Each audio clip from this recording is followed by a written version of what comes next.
Olá amigos, meu nome é Eliane, sejam todos bem-vindos ao canal do Centro Espírita Irmã Rosa para mais uma exposição doutrinária que esperamos traga muita paz e muito consolo a todos. O nosso tema do mês é Espiritismo Consolador Prometido por Jesus e a nossa exposição de hoje vai falar dos 164 anos de O Livro dos Espíritos. Quem fala para nós é o nosso companheiro Ricardo Senra, do Grupo Espírita Francisco de Assis de Niterói. A página escolhida para nossa harmonização inicial foi extraída do livro Escrínio de Luz, Psicografia de Chico Xavier, pelo Espírito de Emmanuel, intitula-se Ante o Cristo Consolador.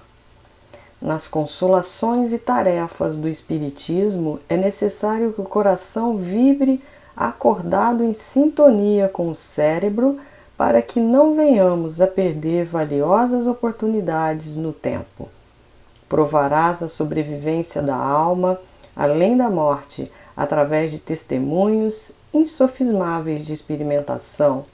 Entretanto, que valor apresentará semelhante esforço se não auxiliares o aperfeiçoamento moral do espírito em peregrinação na carne? Movimentarás equações filosóficas anunciando à mente do povo os princípios da reencarnação. Contudo, que adiantarão teus acertos se não ofereces ao próximo os recursos indispensáveis à sublimação da vida interior? Aproveitarás a mediunidade, distribuindo ideias novas e novas convicções entre os homens sedentos de esperança, por intermédio da argumentação irretorquível. No entanto, de que te servirá o futuro interesse nas revelações graciosas, se não despertas a noção de responsabilidade naqueles que te observam e ouvem? Realizarás as melhores demonstrações científicas, positivando a vida consciente em outros mundos e em outras esferas de ação.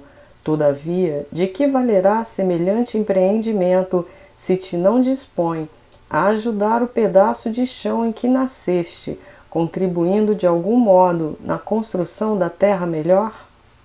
É por isso que quase sempre espiritismo sem cristianismo é simples empresa intelectual, destinada a desaparecer no sorvedouro de caprichos da inteligência. Não se entrelaçariam dois mundos diferentes para o simples trabalho da pesquisa ociosa ou do êxtase inoperante.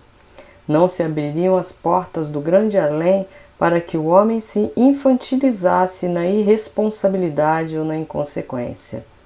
Cristo é o ponto de equilíbrio em nosso reencontro.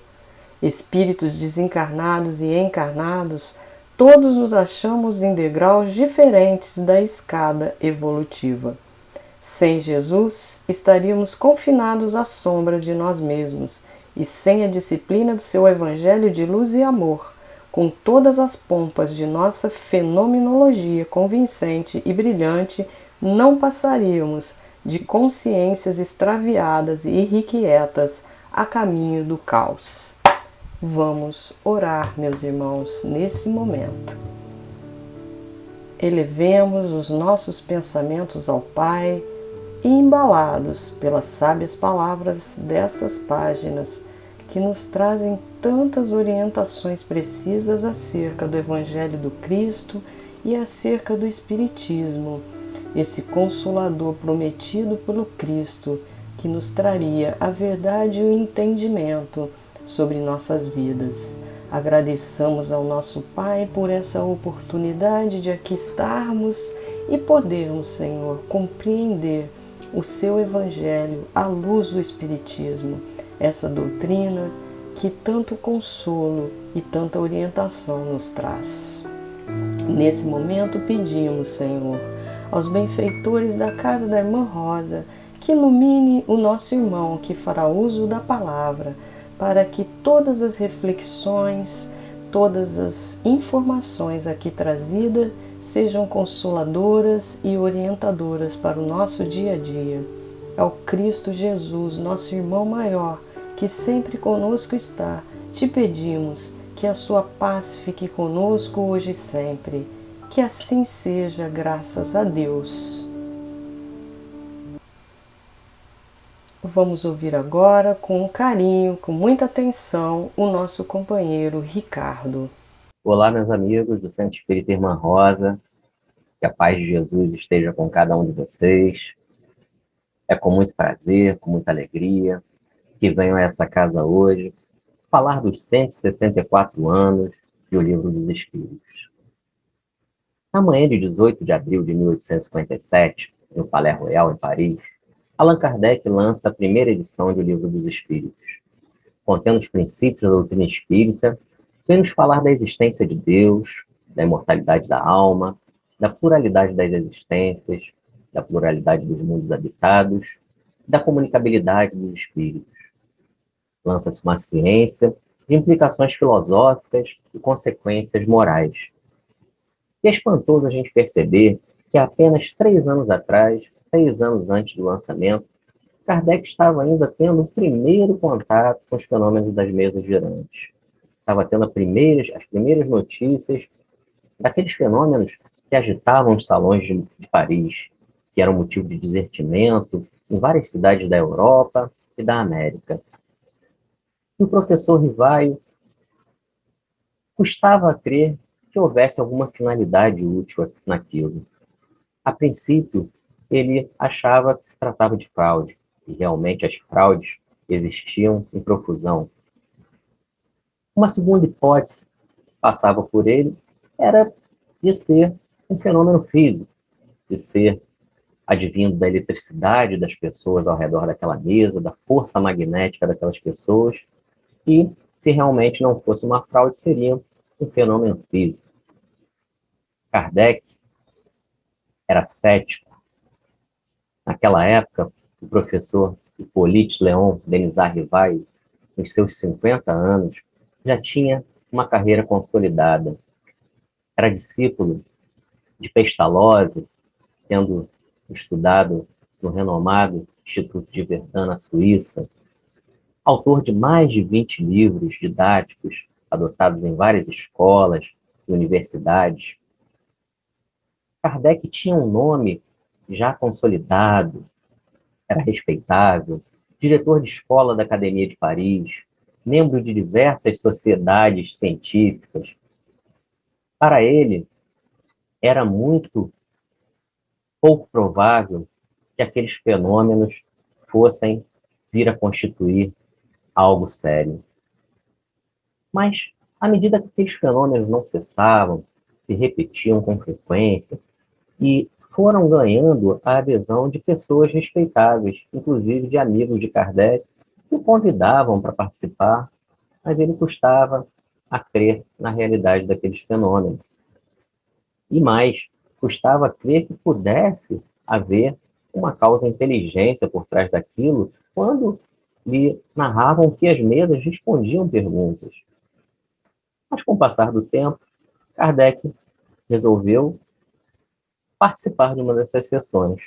Não pouco tempo, passou-se quase um ano desde o primeiro contato dele, as primeiras notícias, até que ele aceitasse participar dessa primeira sessão na casa da senhora de Pennemeson. Aceitou participar porque a considerava uma pessoa respeitável, uma pessoa séria, não havia cobranças, porque ele identificava na cobrança por aquele espetáculo um meio de que charlatães poderiam se aproveitar. Então já era o primeiro critério que ele utilizava para descartar o engodo, seriam as sessões em que haveria cobrança de ingresso, que haveria algum ganho com aquilo, e não era o caso das sessões na casa da senhora de Pennemeson. E ali senta-se o professor, cético, com esse currículo já narrado, esperando o que viria, para que, mediante a sua observação, se algo acontecesse, ele pudesse verificar realmente do que se tratava. As pessoas se reuniram, tocaram suas mãos ao redor da mesa. A princípio, nada acontece. Kardec pensa que seria improdutivo, até que houve um estalo na mesa. A mesa começa a se mover, começa a se inclinar, a dar pancadas no chão, e mais, ela começa realmente a responder questionamentos através das batidas. A coisa fica ainda mais curiosa quando as pessoas passam a não verbalizar aquelas perguntas. Passavam em secreto uma para outra, e mesmo assim as respostas vinham de acordo com o número de batidos convencionados. E ainda naquela sessão, há uma escrita rudimentar sobre uma ardósia. Kardec, ao final daquela sessão, sai dali com profundas dúvidas. O espírito científico começa a se interessar sobre aqueles fenômenos. E Kardec retorna outras vezes. O professor Rivai começa a se interessar. Ali na casa da senhora de Penemaison, ele conhece as irmãs Baudin. E na casa dessas irmãs, os fenômenos eram realizados com o auxílio de uma cesta de vime virada de cabeça para baixo, com um lápis acoplado, e sobre uma folha em branco conseguia escrever com mais fluidez. As informações vinham com mais facilidade. E Kardec, munido de sua cadernetinha, de seu lápis, começa a fazer suas anotações, começa a fazer questionamentos e a acumular algum material. Ele leva esse material, né, todas as vezes para sua casa, ali faz as suas anotações, os seus apontamentos, até que um dia ele escuta as pancadas na parede de sua casa insistentes. Ele para o que está fazendo, começa a procurar, não acha nada, volta aos seus trabalhos, as pancadas persistem, persistem. Sua esposa, Amélie Baudet, o ajuda a procurar, olha do lado de fora, vê se tinha uma obra, nada. Então, ele decide encerrar os trabalhos por aquela noite e, na reunião posterior, ele indaga ao espírito o que teria sido aquilo. O espírito narra a ele que era um espírito familiar a ele que queria se comunicar. E o espírito estava presente. E ali se manifesta pela primeira vez o espírito de verdade. Se apresenta a Kardec, informa que aquelas batidas eram uma forma que ele estava utilizando para chamar a atenção dele, porque havia um erro naquelas anotações dele. Então, é a primeira vez que o espírito de verdade auxilia Kardec nos seus trabalhos. E depois, nos outros contatos que teve com o espírito de verdade, o espírito de verdade esclarece a Kardec que realmente ele tinha um trabalho a ser feito, que era dar corpo a uma nova doutrina. Kardec pergunta se aquele espírito já tiveram uma encarnação de uma pessoa conhecida. Kardec queria identificar aquele espírito, saber quem era. E o espírito de verdade, com uma certa austeridade, diz para Kardec que para ele era o espírito de verdade, que ele não diria mais nada sobre aquilo e que fosse motivo de descrição. Há ainda outro episódio em que Kardec pergunta ao espírito de verdade o que aconteceria se ele falhasse. E o espírito de verdade, da mesma forma, firme, diz a ele: os desígnios de Deus não vão ficar sobre a cabeça de apenas um homem. Se você falhar, outra pessoa te substituirá. Mas você foi chamado para esse trabalho. Você não é obrigado, você tem o livre-arbítrio, mas nós estaremos contigo, te auxiliando e te ajudando. Mas devido àquele tom sério, Kardec vislumbra a dificuldade da tarefa, sente alguma dúvida e pergunta ao Espírito de Verdade se aquele auxílio seria um auxílio também para as coisas da vida material. E o Espírito de Verdade, dessa vez, de uma forma mais carinhosa, fala para ele: a vida material, nesse momento, é importante para você. Não te ajudar na sua vida seria não te amar. E aquilo conforta Kardec, sua esposa também que estava presente, eles saem dali mais fortalecidos e convictos que estavam no caminho certo. Seguem adiante. Passam então os espíritos a auxiliar Kardec através da intuição, no momento em que ele corrige, organiza os seus apontamentos, e também através das mensagens mediúnicas, mediante os questionamentos, as invocações. As perguntas eram postas por Kardec, respondidas. Também Kardec começou a receber muito material de manifestações espontâneas em outros locais, e ele vai juntando todo aquele material e começa a dar corpo àquela obra.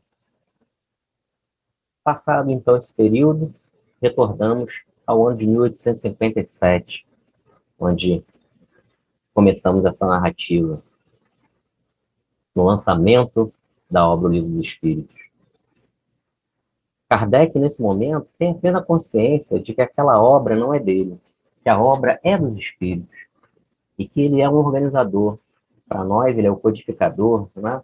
Nós espíritas, pelas obras que ele trouxe, pelo todo esse material e o trabalho árduo que Kardec teve para organizar e colocar da forma que temos hoje à nossa disposição. E nessa primeira edição do Livro dos Espíritos, Kardec coloca lá princípios da doutrina espírita, sobre a natureza dos espíritos, sua manifestação e relação com os homens, as leis morais, a vida presente, a vida futura e o porvir da humanidade, segundo o ensinamento dado pelos espíritos superiores por Allan Kardec. Então, a gente vê o cuidado que Kardec tem de dar os créditos aos espíritos, né? Essa era a primeira folha de rosto da edição de 1857. Depois, nas outras edições, Kardec adiciona também aqui a imortalidade da alma, né? E no início dessa folha de rosto passa a ter escrito filosofia espiritualista, que não tinha nessa folha de rosto da primeira edição. E é também curioso a gente perceber que essa primeira edição, de 1857, ela tinha apenas 501 perguntas. Eu digo apenas porque a edição que nós temos hoje, né, que ficou sendo como a definitiva que estudamos até hoje, ela tem 1.019 perguntas. E essa quantidade de 1.019 perguntas, ela já apareceu na segunda edição, de 1860. Então, de 1857 a 1860, saltou o número de perguntas de 501 para 1.019. E Kardec, nessa segunda edição, ele colocava uma nota explicativa, dizendo que o livro era revisto e corrigido pelos espíritos, inclusive as observações e comentários dele próprio, Kardec. Então, ali, ele consignava, ele deixava claro que aquele material só era publicado, mesmo as anotações dele, né, as observações, só era publicado depois da correção dos espíritos.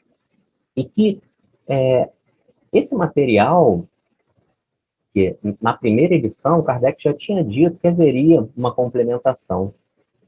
E a gente já percebe, né, que Kardec não tem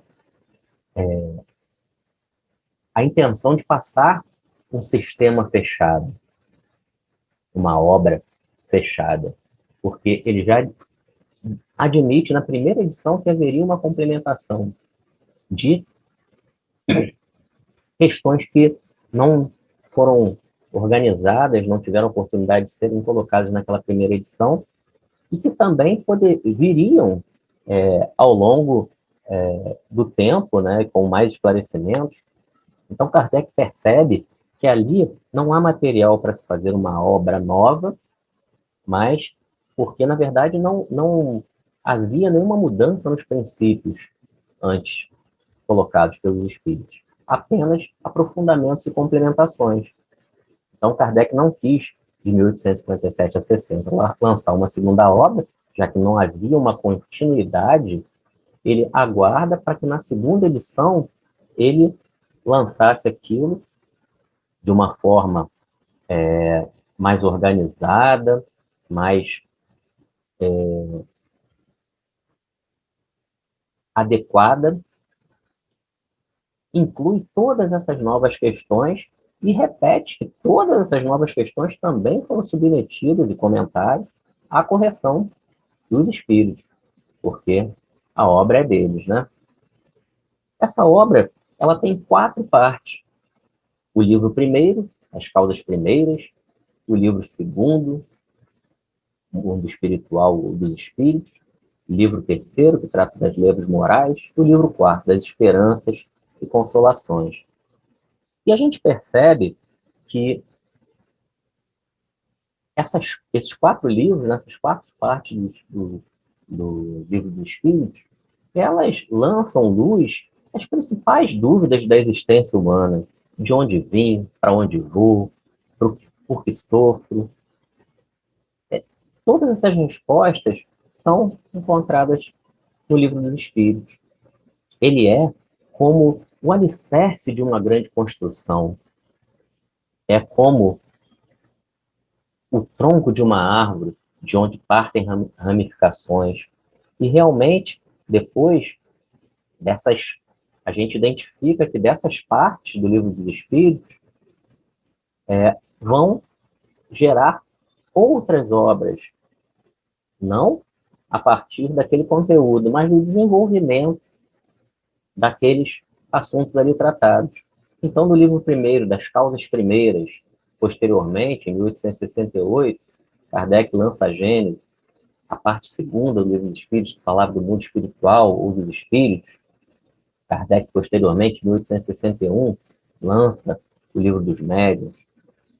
Na parte terceira, o livro dos Espíritos trata das leis morais. Nós teremos, depois, em 1864, o Evangelho segundo o Espiritismo. E no livro quarto, o livro dos Espíritos tratava das esperanças e consolações. Depois, em 1865, Kardec publica O Céu e o Inferno. Então, nós temos mais outras 4 obras partindo, né, dessa estrutura lançada, perdão, pelo livro dos Espíritos. Ali foram lançadas as bases, e depois vieram outras obras de Kardec, tratando mais profundamente sobre cada parte dessa. E nós podemos ver que a doutrina espírita, aí lançada, ela tem um caráter de revelação. Um caráter de revelação, pois que traz coisas novas. Ela traz a existência do espírito, além da matéria, que era até então estudada, tinham muitos fenômenos, muitas questões que somente as leis da matéria não conseguiam explicar. E, à medida que Kardec e os espíritos trazem a questão do princípio espiritual e da comunicabilidade entre esses 2 planos, muitos fenômenos até então dados como sobrenaturais passam a ter uma explicação lógica. A gente começa a perceber que eles estão também sujeitos a leis da natureza, leis desconhecidas até então, mas que de nada sobrenatural tem.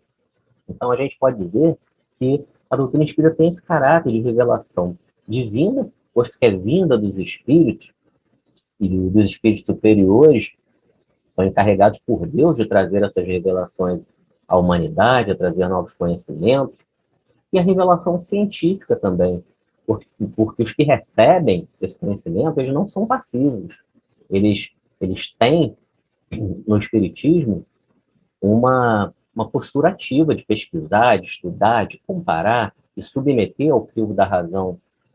Então, a gente tem esses 2 caráteres, esses 2 pontos do caráter de revelação.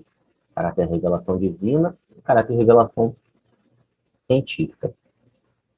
Quanto ao meio de elaboração, o método experimental era um método utilizado. Kardec faz questão de dizer que o espiritismo é uma filosofia livre de qualquer espírito de sistema. O espiritismo, ele não vem trazer axiomas, sistemas fechados, ele vem se consolidar pelo método experimental. Posto que fatos novos se apresentam, fatos de uma nova ordem, fatos diferentes, fatos novos, que não podem ser explicados pelas leis até então conhecidas. Por não serem explicados por essas leis, eles são comparados, analisados, e dos efeitos desses fatos é que se remontam às causas. Os efeitos se remontam às causas e se chegam às leis que os regem. Depois de chegar a essas leis, se deduzem as consequências e as aplicações úteis. Não há teoria pré-concebida. A gente vê que dos efeitos se remontam às causas. E não só os fatos, não são os fatos que vieram confirmar uma teoria anterior, mas a teoria é que vem subsequente ao fato. Nós colocamos já dos fatos é que se chegam às leis, pela comparação, análise, e pelos seus efeitos se remontam às causas. Então a gente pode dizer que o Espiritismo é uma ciência de observação, uma ciência de observação e que toca todos os pontos do conhecimento humano, inclusive o da religião. Posto que já na primeira pergunta, Kardec coloca: o que é Deus? E a resposta: inteligência suprema, causa primária de todas as coisas. Inteligência suprema, causa primária. Suprema e primária. A gente vê que a gente está em dois extremos do conhecimento. E a gente já percebe a profundidade que tem essa obra, do que vai vir de conteúdo filosófico e científico, doutrinário dessa obra. Então, esse caráter religioso, que a gente está falando aqui, não no sentido religioso convencional, posto que o Espiritismo ele não tem dogmas, não tem paramentos, não tem sacerdotes, não tem nada que se compare com as religiões tradicionais. Mas sendo Deus o eixo central de todas as crenças religiosas, o Espiritismo toca também esse lado religioso, embora ele não seja uma religião no espírito formal. Tem esse aspecto religioso na medida que nos conecta com Deus, trata da nossa relação com Deus, da nossa transcendência, da nossa sobrevivência a essa vida atual. E podemos também, né, ressaltar o caráter consolador da doutrina espírita. E a isso que a gente atribui também tanto a consolidação da doutrina espírita, como ela se propagou com tanta rapidez, porque ela vem para os sofredores, ela vem reafirmar os princípios de Jesus, indicados pelos Espíritos como nosso guia e modelo. O guia, aquele que a gente segue, o modelo a quem a gente procura se espelhar.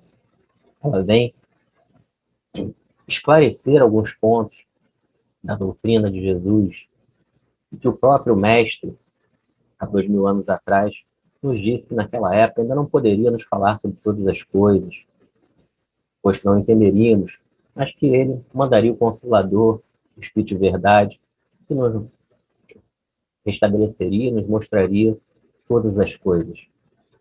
Então esse é o caráter consolador da doutrina espírita, à medida de que espanta aquele vago sentimento que tínhamos da sobrevivência da alma e nos dá certeza da nossa vida após a encarnação atual, a certeza de que a nossa individualidade vai ser preservada, a certeza de que estamos direcionados à perfeição, somos criados simples e ignorantes e rumamos à perfeição, rumamos ao encontro do Pai, que os nossos amores, a quem nos despedimos no plano terrestre, não se perderam, estão todos afastados de nós, mas que o reencontro é uma certeza. Um dia nos reencontraremos e nos ligaremos na grande família universal.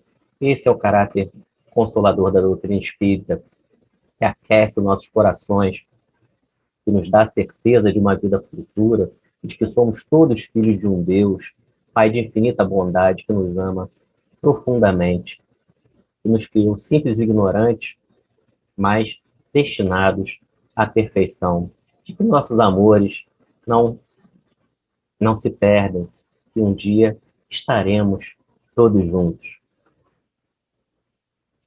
E já chegando aqui ao final, meus amigos, eu vou fazer referência aqui a uma obra mediúnica,